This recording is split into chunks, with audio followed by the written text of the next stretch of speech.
Вот и закончен наш барбекю комплекс. На самом деле это целая ракета. Сейчас тестируем, топим. Так это все выглядит.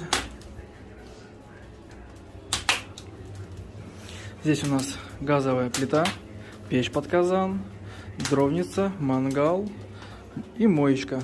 Там в дальнейшем потом заказчики поставят розеточки и будет греть чайничек. Сейчас проверим тягу.